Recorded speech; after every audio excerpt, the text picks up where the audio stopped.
ক্ষেত্রমোহন বাবুর অষ্টাদশ বর্ষব্যাপী দাম্পত্য জীবন স্ত্রীর সহিত যুদ্ধবিগ্রহ ও সন্ধি করিতে করিতেই কাটিয়াছে।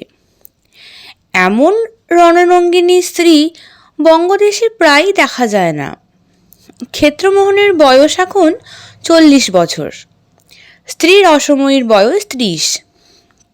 রসময়ী এর নাম যে রাখিয়াছিল বলিহারি তাহার প্রতিভা, তবে রসও অনেকগুলি আছে, এক্ষেত্রে রৌদ্ররস। ক্ষেত্রমোহন একজন বাংলার নবিশ মোক্তার। হুগলিতে থাকিয়া বেশ 2 পয়সা উপার্জন করেন। বাড়ি তাহার হুগলিতে নহে, জেলার মধ্যে কোনো এক পল্লীগ্রামে। তবে কয়েক বৎসর হইল হুগলিতে নিজ বাটি নির্মাণ করিয়া বাস করিতেছেন। দুঃখের বিষয়, এ পর্যন্ত ক্ষেত্রমোহনের সন্তানাদি কিছুই হয় নাই। স্ত্রীর যেরূপ বয়স, আর হইবার ভরসাও নাই। অনেক দিন হইতে তাহার মাসি পিসি প্রভৃতি পুনর্বার বিবাহ করিবার জন্য তাহাকে অনুরোধ করিতেছেন। ক্ষেত্রমোহনের আন্তরিক বাসনাও তাই, কিন্তু রসময়ীর ভয়ে এ পর্যন্ত এ বিষয়ে কোনো রূপ চেষ্টা চরিত্র করিতে সাহস করেন নাই। ইতিমধ্যে সামান্য 1-2 উপলক্ষে রসময়ী ভয়ানক বিপ্লবের সৃষ্টি করিয়া ক্ষেত্রমোহনকে 2 দিন গৃহ ছাড়া করিল। অবশেষে নিজে তাহার পিত্রালয়ে হালি শহরে চলিয়া গেল। ক্ষেত্রমোহন তখন সাহসে ভর করিয়া গৃহে ফিরিয়া আসিলেন এবং প্রতিজ্ঞা করিলেন রসময়ীর আর মুখ দর্শন করিবেন না, অন্যত্র বিবাহ করিবেন। এ বাড়িতে রসময়ীকে আর ঢুকতে দেবেন না, এই শেষ। হালিশহর গ্রামটি হুগলির অপর পারে, মধ্যে গঙ্গা প্রবাহিতা। চৌধুরী পাড়ায় রসময়ীর পিত্রালয়। অনেক দিন হইল তাহার পিতামাতার কাল হইয়াছে। এখন সে বাড়িতে রসময়ীর বিধবা দিদি বিনোদিনী এবং তাহার 2টি ভাই নবীন ও সুবোধ বাস করে। নবীন কাঁচরাপাড়া কারখানায় কর্ম করে। সুবোধ স্কুল ছাড়িয়া এখন বাড়িতেই বসিয়া আছে। এখনো কিছু জুটে নাই। মাসাধিক কাল রসময়ী হালিশহরে বাস করিতেছে। পূর্বে পূর্বে এইরূপ স্থলে 2-4 দিন বা বড়জোর 1 সপ্তাহ পরে দন্তে তৃণ করিয়া ক্ষেত্রমোহন আসিয়া উপস্থিত হইতেন এবং কত সাধ্য সাধনা করিয়া স্ত্রীকে গৃহে ফিরাইয়া লইয়া যাইতেন। কিন্তু এইবার সেই নিয়মের ব্যতিক্রম দেখিয়া রসময়ী কিছু চিন্তিত হইয়া পড়িয়াছে।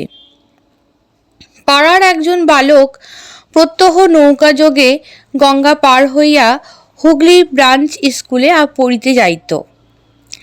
সেই ছেলেটি গ্রামে প্রচার করিয়া দিল ক্ষেত্রমোহন বাবুর বিবাহ দিন স্থির হইয়া গিয়াছে। এই কথা শুনিয়া রসময়ীর দিদি বিনোদিনী একদিন বৈকালে ছেলেটিকে বাড়িতে ডাকিয়া আনিলেন। তাহাকে সন্দেশ ও রসগোল্লা খাইতে দিয়া বলিলেন, বাবা, শুনলাম নাকি আমাদের ক্ষেত্র আবার বিয়ে করছে, এ কথা কি সত্যি? বালক বলিল, হ্যাঁ সত্যি বই কি। আমাদের ক্লাসে সুরেশ বলে একটি ছেলে পড়ে, চুঁচুড়ায় তার মামার বাড়ি, তারই মামাতো বোনের সঙ্গে বিয়ে। ঠিক জানো? জানি বই কি, সুরেশই তো আমাকে বলেছে, দিন স্থির পর্যন্ত হয়ে গেছে। তার মামার নাম কি? নাম হরিশচন্দ্র চাটুর্যে, জজ আদালতে কর্ম করেন। তাদের বাড়িটি তুমি চেনো বাবা? হ্যাঁ চিনি বই কি, সুরেশের সঙ্গে কতবার গিয়েছি। কত বড় মেয়ে? এই আমাদের বয়সী হবে। বালকটির বয়স 13 বৎসর। কেমন দেখতে? তা বেশ সুন্দর। বিনোদিনী কিয়ৎক্ষণ চিন্তা করিলেন, শেষে বলিলেন, আচ্ছা, কাল একবার আমাদের দু বোনকে সে বাড়িতে নিয়ে যেতে পারো বাবা? কেন? তাদের একবার মিনতি করে বলে কয়ে দেখি, বিয়ে হলে আমার বোনটিরও সুখ হবে না, আর মেয়েও জলে পড়বে। কাল একবার আমাদের নিয়ে চলো। কখন? এই খাওয়া দাওয়ার পরে। আমার স্কুল কামাই হবে যে। একদিনের জন্য মাস্টারের কাছে ছুটি নিয়ে নিও এখন। আমি বরং তোমায় একটি টাকা দেব, ঘুড়ি নাটাই এসব কিনো। বালকটি ব্যগ্রভাবে সম্মতি জানাইল। পরদিন বেলা 11টার সময় দুই ভগিনীকে সঙ্গে লইয়া বালকটি চুঁচুড়া যাত্রা করিল। গঙ্গা পার হইয়া ঘোড়ার গাড়ি ভাড়া করিয়া মাধবীলতায় হরিশবাবুর গৃহে গিয়া উপস্থিত হইল। খিড়কি দরজার সম্মুখে গাড়ি দাঁড়াইল। রসমণি বলিল, এই বাড়ি? হ্যাঁ। আচ্ছা, তুমি গাড়ির ভিতর বসে থাকো, আমি চট করে ওদের সঙ্গে দেখাটা করে আসি বলিয়া দুজনেই অবতরণ করিয়া বাড়ির মধ্যে প্রবেশ করিল। সে বাড়ির মেয়েরা কেহ তখন স্নান করিতেছে, কেহ খাইতে বসিয়াছে, কেহ বা আহারান্তে উঠানে বসিয়া চুল শুকাইতেছে। হঠাৎ দুইজন ভদ্রঘরের অপরিচিতা স্ত্রীলোক প্রবেশ করিতে দেখিয়া একজন সবিস্ময়ে বলিল, তোমরা কার আগা? বিনোদিনী বলিল, আমরা হালি শহর থেকে তোমাদের সঙ্গে দেখা করতে এসেছি। স্ত্রীলোকটি সন্দিগ্ধভাবে বলল, এসো, বসো। দুইজনে বারান্দায় উঠিয়া উপবেশন করিলেন। বাড়ির গিন্নি কোনটি? একজন পৌরাকে দেখিয়া সকলে বলিল, ইনিই গিন্নি। গৃহিণী বলিলেন, তোমরা কি মনে করে এসেছো বাছা? বিনোদিনী বলিল, তোমাদের মেয়ের নাকি বিয়ে? গৃহিণী বলিলেন, হ্যাঁ, আমার ছোট মেয়েটির বিয়ে। কবে? এই 20 মাঘ দিন স্থির হয়েছে। পাত্রটিকে? ক্ষেত্রমোহন চক্রবর্তী, হুগলিতে মোক্তারি করেন। সতীনের উপর মেয়ে দিচ্ছ বাছা? গৃহিণীর বিস্ময় প্রতি কথায় বাড়িয়া চলিয়াছিল। তিনি জিজ্ঞেস করিলেন, তোমরা চেনো নাকি? বিনোদিনী বলিল, চিনিনে আবার? খুব চিনি, আমাদের গ্রামেই তো বিয়ে করেছে। গৃহিণী বলিলেন, হ্যাঁ, সতীন আছে বটে, কিন্তু সে স্ত্রীকে পরিত্যাগ করেছে। রসময়ী এতক্ষণ চুপ করিয়া বসিয়াছিল। তাহার মনের রাগ ক্রমশই বৃদ্ধিপ্রাপ্ত হইতেছিল। এই কথা শুনিয়া হস্তপদ ঠকঠক করিয়া কাঁপিতে লাগিল, চক্ষু দুইটি লাল হইয়া উঠিল। বিনোদিনী জিজ্ঞাসা করিল, কেন পরিত্যাগ করেছে, কিছু শুনেছ গা? শুনেছি সে মাগি বড় দজ্জাল। শ্রবণ মাত্র রসময়ী তড়াক করিয়া লাফিয়া উঠিল। বারান্দার কোণে ছিল একখানা ঝাঁটা। নিমেষের মধ্যে সেইটা দু হস্তে ধরিয়া গৃহিণীর উপর সপাসপ মারিতে আরম্ভ করিল। সঙ্গে সঙ্গে বলিতে লাগিল, কেন কেন, আর কি মরবার জায়গা পেলে না? জায়গা পেলে না? আমার স্বামী ছাড়া কি তোমার মেয়ের জন্য অন্য পাত্র জুটল না? এই অভাবনীয় ঘটনায় বাড়ির লোকে ক্ষণকালের জন্য হতবুদ্ধি হইয়া গেল। তাহার পর মহা গণ্ডগোল আরম্ভ হইল। অল্প বয়স্কা বালিকারা কাঁদিয়া ছুটিয়া কেহ খাটের নিচে, কেহ সিন্দুকের আড়ালে লুকাইল। বাড়ির ঝি বসিয়া বাসন মাজিতেছিল। সে বাসন ফেলিয়া, ওরে খুন করলে রে সেপাই, ও সেপাই, এ পাহারাওয়ালা বলিয়া ঊর্ধ্বশ্বাসে ছুটিয়া রাস্তায় বাহির হইয়া পড়িল। বাড়ির অপর মেয়েরা আসিয়া রসময়ীকে ধরিয়া ফেলিল। রসময়ী তখন গৃহিণীকে ছাড়িয়া তাহাদের উপর কিল চর ও নিষ্ঠিবন বৃষ্টি করিতে লাগিল। কাপড় কাহারও কাপড় ছিঁড়িয়া দিল, কাহারও চুল ছিঁড়িয়া দিল, কাহাকেও খামচাইয়া দিল, কাহাকে কামড়াইয়া দিল। হাঁপাইতে হাঁপাইতে বলিতে লাগিল, কোণেটি কোথায় গেল? আর একবার তাকে একবার বের করো না, চোখ দুটো গেড়ে দিয়ে যাই, নাকটা কেটে দিয়ে যাই, দাঁতগুলো ভেঙে দিয়ে যাই। বিনোদিনী এতক্ষণ চুপ করিয়া দাঁড়াইয়াছিল। ক্রমে সদর দরজায় লোক হৈ হৈ করিতে লাগিল। তখন সে বলিল, রসময়ী, থাম থাম, ক্ষমা দে বোন, খুব হয়েছে, বাড়ি চল। ঝি ছুটিয়া প্রবেশ করিয়া বলিল, ওগো, যেতে দিওনি, থানায় খবর দিয়েছি, দারোগা আসছে। পুলিশের নাম শুনিয়া রসময়ী বলিল, চল দিদি চল। যাবে কোথা? দারোগা আসুক তবে যেও, বলিয়া 2-3টি স্ত্রীলোক রসময়ীকে ধরিতে অগ্রসর হইল। রসময়ী এক লম্ফে উঠোনের কোণ হইতে আঁশবটিখানা সংগ্রহ করিয়া মাথার উপর সবেগে ঘুরাইয়া বলিল, খুন চেপেছে, আমার খুন চেপেছে, সবাইকে খুন করে ফাঁসি যাব। ইহা দেখিয়া সমস্ত স্ত্রীলোক মাগো বলিয়া ছুটিয়া ঘরে ঢুকিয়া দুয়ার বন্ধ করিয়া দিল। পাহারাওয়ালা, এ পাহারাওয়ালা, আসামি পালায় বলিয়া চিৎকার করিতে করিতে ঝি পুনশ্চ রাস্তায় বাহির হইয়া পড়িল। রসময়ী তখন দিদিকে সহিত খিড়কি দরজা দিয়া বাহির হইয়া গাড়িতে উঠিয়া বলিল, পারঘাটে চলো। বলা বাহুল্য, হরিশ্চন্দ্রবাবু ক্ষেত্রমোহনকে কন্যাদান করিলেন না। তাহার গৃহিণী বলিলেন, সে খুনে মেয়ে মানুষ, বিয়ে দিলে আমার মেয়েকে খুন করে ফেলবে, তুমি অন্যত্র চেষ্টা করো।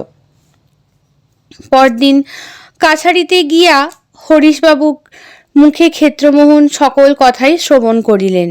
রাগে তাহার সর্বশরীর জ্বলিতে লাগিল। কাছারি হইতে বাড়ি ফিরিয়া হাত মুখ ধুইয়া অন্তঃপুরে বসিয়া ক্ষেত্রবাবু তামাক খাইতেছিলেন।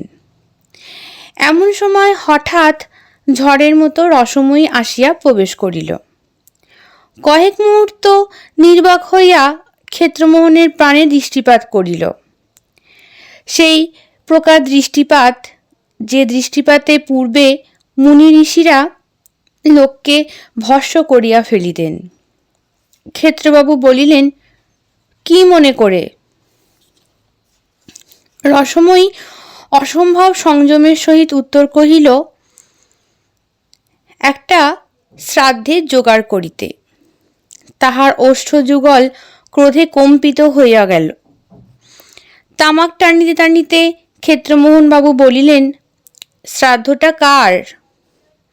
হরিশ চাটুর্যের মেয়ের আর মেয়ের মার। তাহলে দুটো শ্রাদ্ধ বলো, সঙ্গে সঙ্গে অমনি নিজেরটাও সেরে নিলে হয় না? সেইটি হবে না এখন, বুড়ো বয়সে বিয়ে করছো নাকি শুনলাম। হুঁকা নামাইয়া একটু উত্তেজিতভাবে ক্ষেত্রমোহন বলিলেন, করছি তো, করব না কেন, তোমার ভয় নাকি? রসময়ী চিৎকার করিয়া হাত নাড়াইয়া বলল, করো না, করে একবার মজাটাই দেখো না। কি করবে তুমি? এমন কিছু না, এই আঁশবটিটি দিয়ে সে মেয়ের নাকটা কেটে দেব, আর বুকে একখানা 10 মণে পাথর চাপিয়ে দেব। আর তোমার নাকটা কানটা যদি কেউ কেটে দেয়, এসো না, কাটো, কাটো না, তুমি না হয় কাটো। বলিয়া রসময়ী নিজে কোমরে 2 হাত দিয়া ঝুঁকিয়া নিজের মুখ ক্ষেত্রমোহনের অতি নিকটে সরাইয়া দিল। স্ত্রীর এতাদৃশ্য বিনয় দেখিয়া ক্ষেত্রমোহন আবার হুঁকা উঠাইয়া লইয়া আপন মনে টানিতে লাগিল। ঝুঁকিয়া থাকিয়া যখন ক্লান্তি বোধ হইল, রসময়ী তখন নিজের মুখ সরাইয়া লইয়া আবার সোজা হইয়া দাঁড়াইল। বলিল, তাহলে আঁশবটিতে শান দিয়ে রাখি গে, সম্বন্ধটা পাকা হলে খবর দিও, চুপি চুপি যেন শুভ কর্মটা সেরে ফেলো না। ক্ষেত্রমোহন বলিলেন, তুমি না মরলে আর বিয়ে করছি নে, মরবে কবে? এ কথা শুনিয়া রসময়ী বিদ্রূপের স্বরে হা হা করিয়া হাসিয়া উঠিল, বলিল, আমি মরব কবে জিজ্ঞাসা করছো? রশি বামনি এক্ষুনি মরছে না, তার এখনো অনেক দেরি, বিস্তর বিলম্ব। তোমার বিয়ে করবার বয়স যাবে, বুড়ো থুতথুড়ে হবে, ভুঁয়ে মুয়ে হয়ে যাবে, যখন আর কেউ তোমায় মেয়ে দিতে রাজি হবে না, তখন গিয়ে আমি মরব।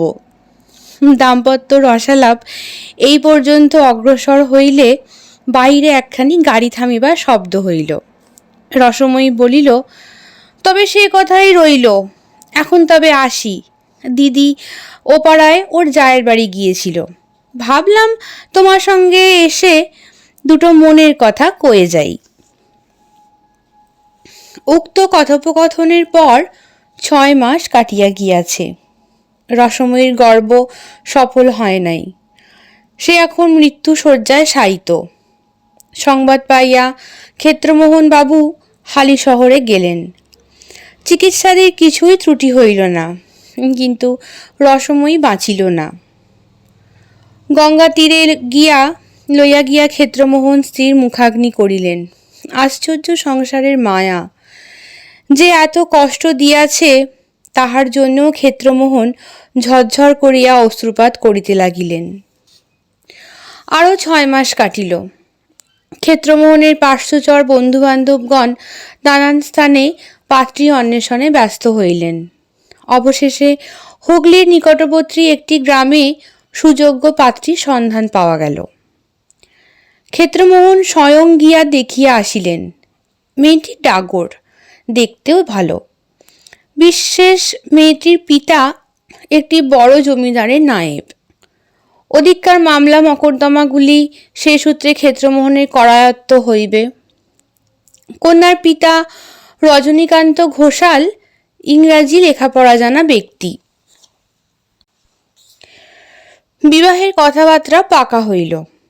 বরের খুড়া মহাশয় গ্রাম হইতে আসিয়াছেন, করল আশীর্বাদ। প্রভাতে অফিস কক্ষে বসিয়া 2-4 জন মক্কেলের সঙ্গে মোক্তারবাবু কথাবার্তা কহিতেছিলেন। খুড়া মহাশয় একখানি বঙ্গবাসী হস্তে ঘরের কোণে বসিয়া তামাক সেবন করিতেছিলেন। এমন সময় ডাকপিয়ন আসিল। ক্ষেত্রমোহনের হস্তে একখানি পত্র দিয়া গেল। খামের উপর হস্তাক্ষরের প্রতি দৃষ্টিপাত করিয়া ক্ষেত্রমোহনের মাথা ঘুরিয়া গেল।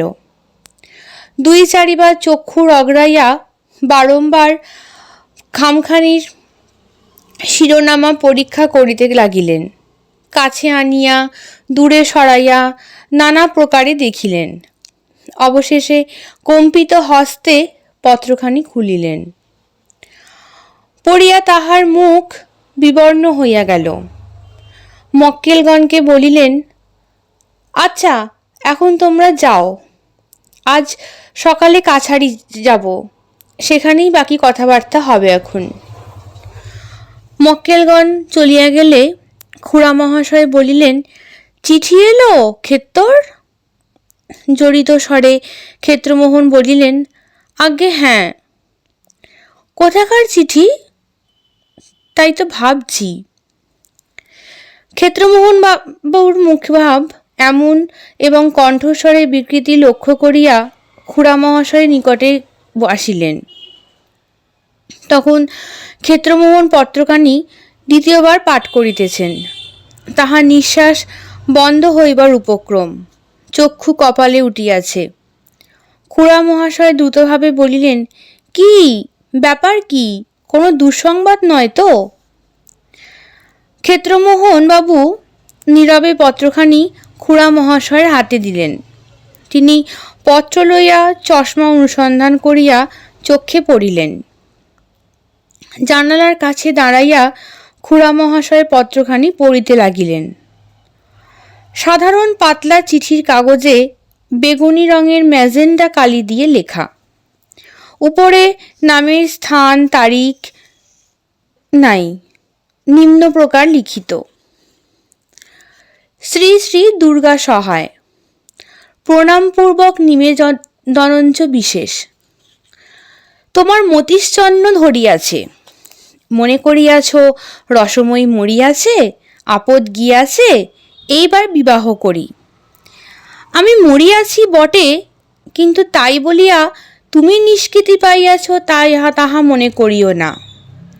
বাড়ির সম্মুখে যে বড় বটগাছ আছে, তাতেই আমি আজকাল বাস করিতেছি।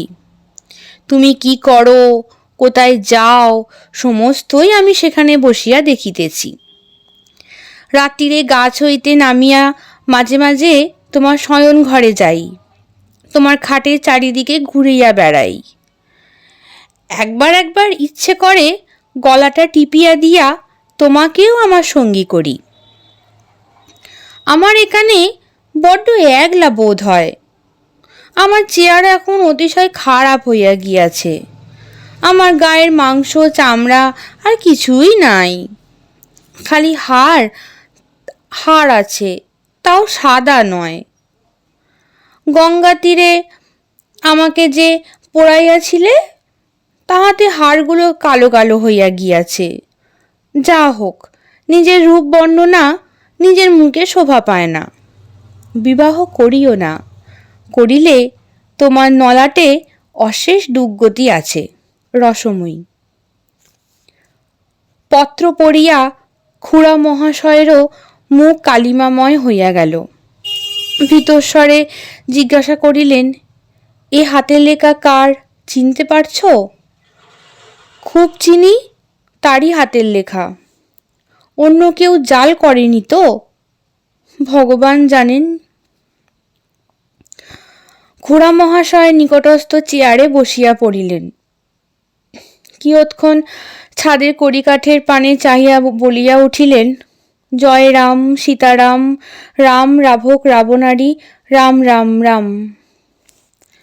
খুড়া মহাশয়কে এদো অবস্থায় দেখিয়া ক্ষেত্রমোহনের আরো ভয় হইল। বলিলেন, আচ্ছা খুড়া মশাই, ভূতে কখনো চিঠি লেখে? খুড়া মহাশয় বলিয়া উঠিলেন, ভূত বলতে নেই, ভূত বলতে নেই, উপদেবতা বলো, জয় রাঘব রামচন্দ্র। দুজনেই নির্বাক। অবশেষে খুড়া মহাশয় বলিলেন, দেখো, কারোর বদমাইশি নয় তো? এমনটাই কি হতে পারে?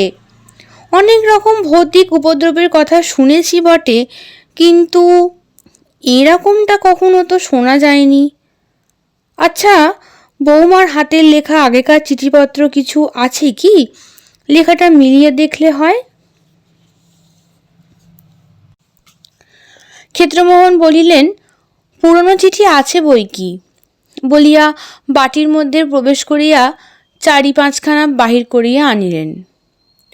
খুড়া মহাশয় চশমার কাঁচ দুইখানি কোচার কাপড়ে ভালো করিয়া মার্জনা করিতে লাগিলেন। পরে পত্রগুলি লইয়া অত্যন্ত সাবধানে হস্তাক্ষর মিলাইতে লাগিলেন। অবশেষে সেগুলি টেবিলের উপর ফেলিয়া দীর্ঘ নিঃশ্বাস পরিত্যাগ করিয়া বলিলেন, একই হাতের লেখা তো দেখছি। খামখানা উল্টিয়া পাল্টিয়া দেখিতে লাগিলেন। 1 পয়সার 6খানওয়ালা সাধারণ খাম, তাহাতে একখানি 2 পয়সার টিকিট আঁটা আছে। ক্ষেত্রমোহনের নামে খামখানি দিয়া বলিলেন, কোথাকার ছাপ দেখো তো। ক্ষেত্রবাবু বাংলা নবিশ, মুক্তার হইলেও ইংরাজি ছাপার অক্ষর পড়িতে পারিতেন। ছাপ পরীক্ষা করিয়া বলিলেন, হুগলির ছাপ, কালকের তারিখ। খুড়া মহাশয় চুপ করিয়া বসিয়া রহিলেন। মাঝে মাঝে কেবল অস্ফুট স্বরে বলিতে লাগিলেন, জয় রাম শ্রীরাম সীতারাম। কাছারির বেলা হয় দেখিয়া মুক্তারবাবু স্নান করিয়া আহারে বসিলেন, কিন্তু কিছুই খাইতে পারিলেন না।